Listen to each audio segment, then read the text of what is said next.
Reconstructive surgery has been confronted by two great obstacles, infection and fibrosis. In order to overcome these, the following methods have been formulated into what have been termed a traumatic technique. Experience teaches us that ordinary surgical procedure is not sufficient for success, and we have been brought to the realization that a new surgical technique must be developed in order to achieve results in reconstructive surgery. Unlike most surgery, which consists in opening infected areas and in removing diseased tissues, reconstructive surgery consists in building up parts, so that motion and function will result. The difference is like that between catabolism and anabolism, and the technique which has been adequate for one has proven inadequate for the other. If we are to succeed in reconstructive surgery, we must develop superasepsis and a traumatic technique. With the best asepsis, the surgical wound is not bacteriologically clean. The very same factors that cause fibrosis also cause infection. Trauma applied to tissues will, in a percentage of cases, furnish the necessary conditions for the few unavoidable germs present to cause infection.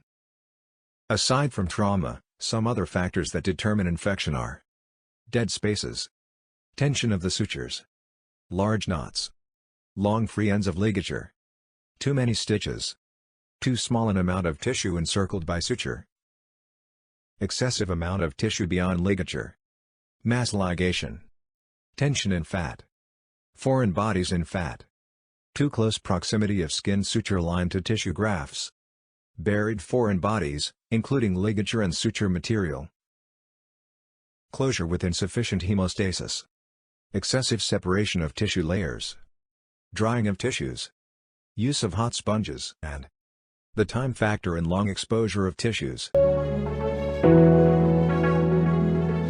What is the role of trauma in causing infection and fibrosis?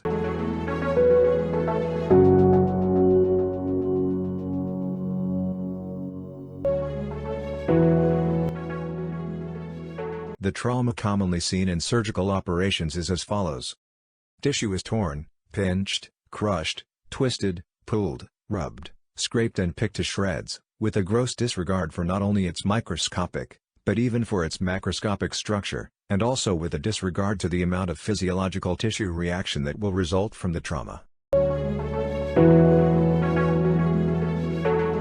It is common to see an operative wound so traumatized that at the time of closure the tissue is ragged, shreddy and hemorrhagic.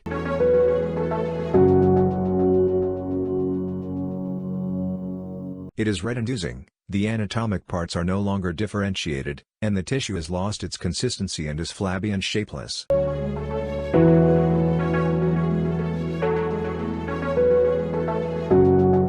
How different in appearance such a wound is from one which has been traumatically handled.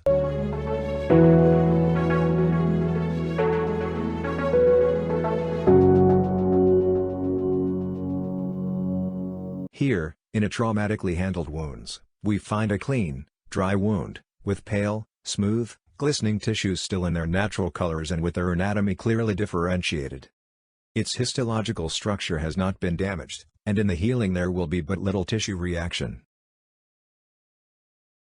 Let us put it in this way, histologically, skin is made up of a mass of succulent cells, held to each other by a delicate meshwork of white fibers and elastic tissue, nerve fibrils, lymphatic and blood capillaries. If this tissue is pulled or crushed to the degree of tissue strain, what will happen?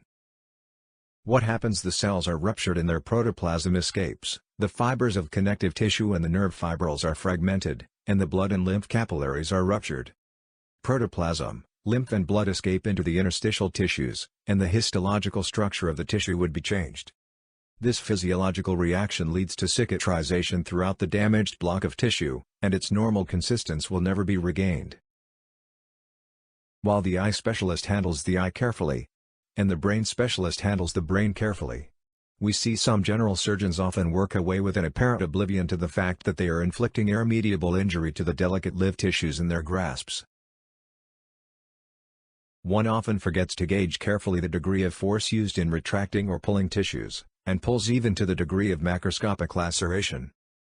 Gauze is harsh on tissues, and when we rub with it unlimited times in an effort to wipe up the blood, are we not unmindful that each time the tissue is sponged, trauma is inflicted? With blunt dissection, Tissue is microscopically torn in a wide zone and is often picked and shredded to raggedness, even to the naked eye. Dull needles necessitate the use of an undue degree of pinching with forceps in order to hold the tissue for sewing. Dull knives and dull scissors do more damage than sharp ones, and call for more strokes. Hemostats are often used to grasp living tissues, and even skin. When we use hot sponges to stop hemorrhage, we are unmindful of the fact that tissues react to an excessive amount of heat. By poor teamwork, puttering and unskillful handling, the time of an operation may be so prolonged that the tissues are dried and suffer a long duration of trauma and exposure.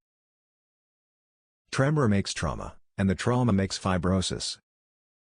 Tremor on the part of the assistant or operator prevents accuracy and leads to a nervously moving field, loss of composure and repeated inaccurate strokes of the instrument.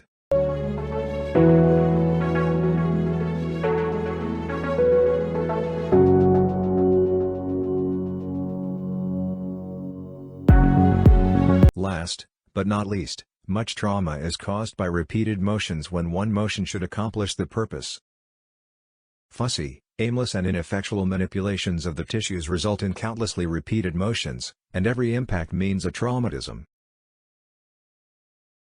So now, if we manage to consider ways and means of preventing trauma, so that infection may be lessened, so that fibrosis may be reduced to a minimum, so that the wounds will heal with the least amount of tissue reaction, and so that we will succeed in reconstructive surgery.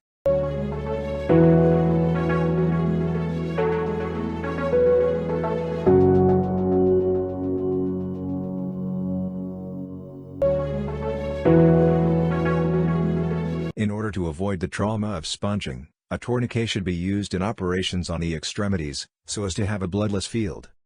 It should be removed before closing, and then after pausing long enough for clotting to occur in the small vessels, the remaining bleeders should be tied. Scissors, knives and needles should not be boiled, as boiling dulls their edge. Tissue forceps should hold more by retracting than by pinching. Unless for special purpose, only pointed hemostats should be used, so that the vessel itself will be caught, and not the surrounding tissue. Except for catching vessels, hemostats should not be used to grasp tissue that is expected to live. It is important to arrange the light to the best advantage, to make an adequate incision, so the work will not be hampered, and to make the complete length of the incision at the beginning of the operation, so as to have the maximum benefit of exposure. The part operated on should be held in a plane perpendicular to the operative line of vision. Organs should be delivered, if possible, for greater ease of work. The time of an operation should be reduced to a minimum. Hemorrhage causes much delay, but this can be more quickly controlled by remembering that exposure is the secret of catching a bleeding vessel. Knowledge of anatomy, the use of simple methods, and the avoidance of being dependent on assistance and the development of skill will help to shorten the time of operations. One of the most important factors in a traumatic technique is conservation of movements. Let each movement be studied, pre-planned, purposeful, accomplishing its purpose in the single action, and not be repeated. Thought should always precede the hand motion, and even go far enough ahead to anticipate the next motion. False motions are of no avail and only complicate a procedure and upset composure. Contrast the old-time pianist, who swayed his head and body and let his hands fly high in the air, with one of modern teaching, who sits balanced erect and stationary, and concentrates his whole attention on his only moving parts, his fingers. Conservation of movement diminishes trauma, it reduces the time of operation, and this reduces the duration of tissue abuse. It allows one to complete more difficult and extensive operations than we otherwise could. It makes for composure, it allows slower and more accurate movements. It also develops skill. Another very important factor in a traumatic technique is to maintain a stationary field. This means the control of tremors, both on the part of the operator and the assistant. This uncertain jogging, or vibrating of the field, makes it impossible to do accurate work. The miss of the instrument is equal to the amplitude of the jog. He is trying to do the impossible. Uncertainty is brought in. His composure is upset, and soon all in the room become irritated.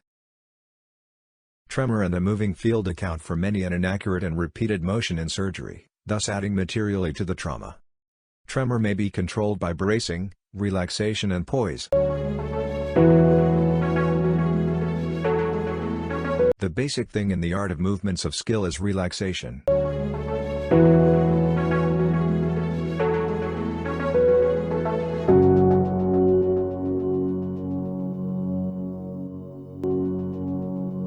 If a wolf graft is not handled atraumatically, that part of it which has been abused, turns black with necrosis towards the end of the first week. If the delicate membrane, epidonon, about a tendon becomes scratched, an adhesion between the tendon and its sheath forms at this point, preventing function. Many more disasters due to trauma can be cited, but suffice it to again state that unless we use an atraumatic technique, the higher surgery of reconstruction cannot be accomplished.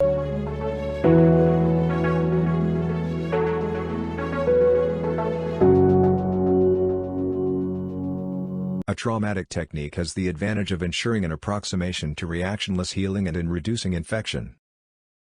We refer to the art of surgery, so why not make it an art, and, like the artist, be engrossed in its handicraft?